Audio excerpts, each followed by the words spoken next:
I'm this little guy who walk around on this earth and trying to find the place where a picture is waiting for him.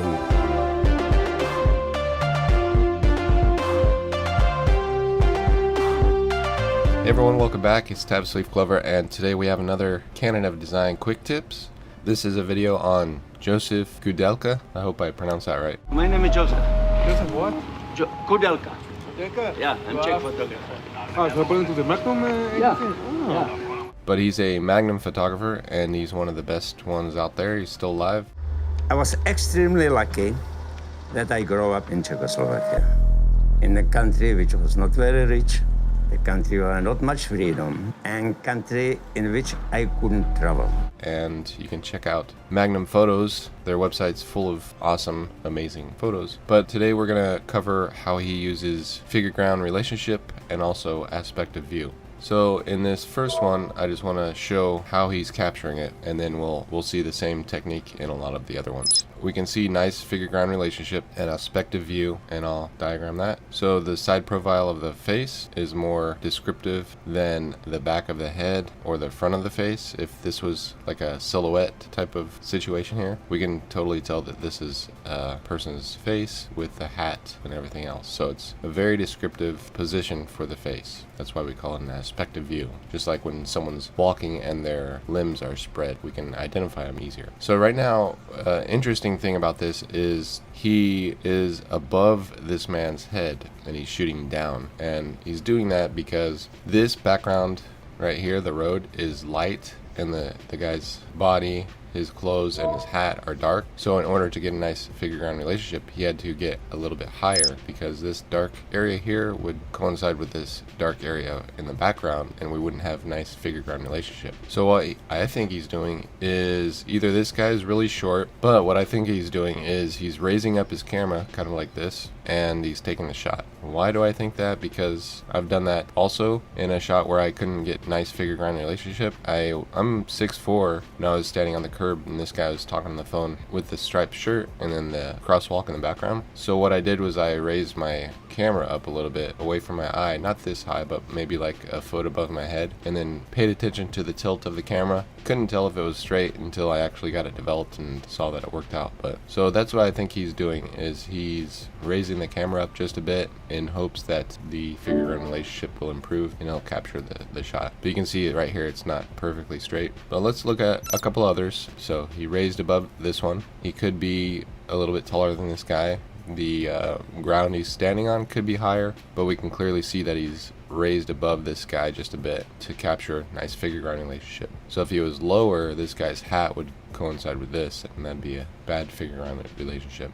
We got another one. This is from his Gypsies series, I think, but he's clearly above this boy here. And if you watch the most recent Cezanne analyzation, I mentioned that most paintings and photos, the way they capture perspective is things rise up into the frame. So we see nice figure-ground relationship on this boy here, separated shapes, an aspect of view of this person, nice figure-ground relationship except for the heads colliding just a little bit with some dark values here, and same with this one, but pretty much nice figure-ground relationship all around. And then he's working with balance too.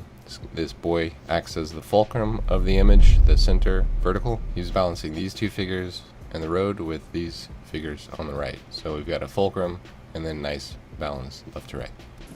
And then if you really want to get rid of the background, to crop it, but you have to shoot it from this distance, because this is the correct.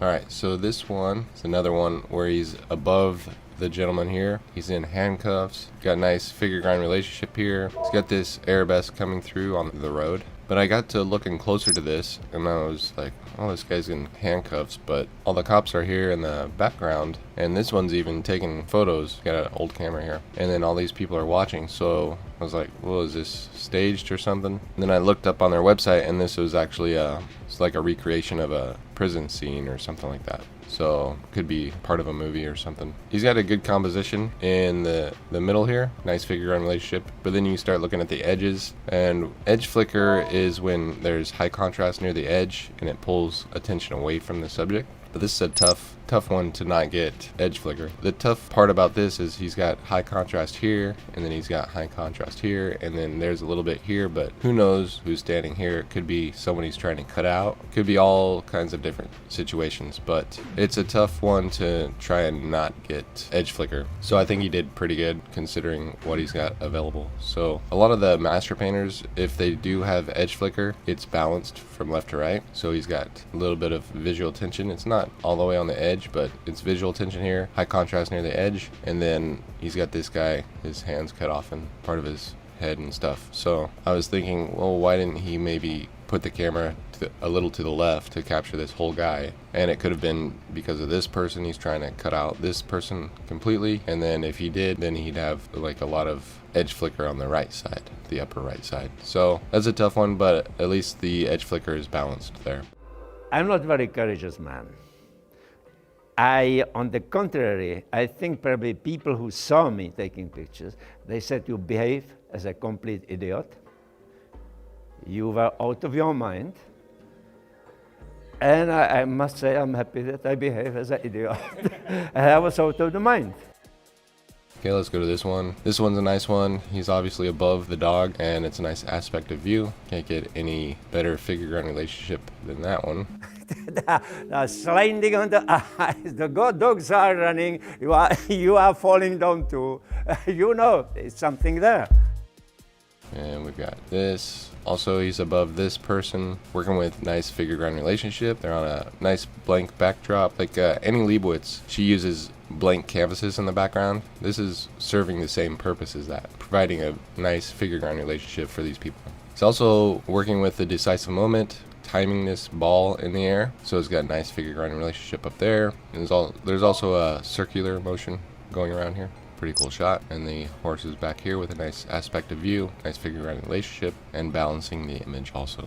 I think probably I get involved with gypsies because of the music. Yeah. You feel that there is something there, but you have so many elements. How can you control a situation like that? And we've got this one. It's the last one, and he's above his hand. He's got a nice dark figure on a light background. Then he's capturing the city streets in the background. Nice balance, nice figure ground relationship, nice moment in time there. Really cool shot, I think. So that's it for Josef Koudelka. I hope you enjoyed that little quick video. And remember, when you're shooting street photography or any type of photography or creating painting, cinematography, anything, you can use figure ground relationship, aspect of view, and get that visual clarity up to par. Start working these techniques like the other pros, and with enough practice, you'll be a master yourself. So if you want to suggest another photographer, painter, cinematographer, leave a comment down below, and that'll let me know what you guys are interested in. Also, if you see one in the comments that you like, you can put a little like by it, and that'll prioritize which ones I do first. Thanks a lot, guys. Thanks so much for the support. I really appreciate all of you guys, and I'll talk to you later.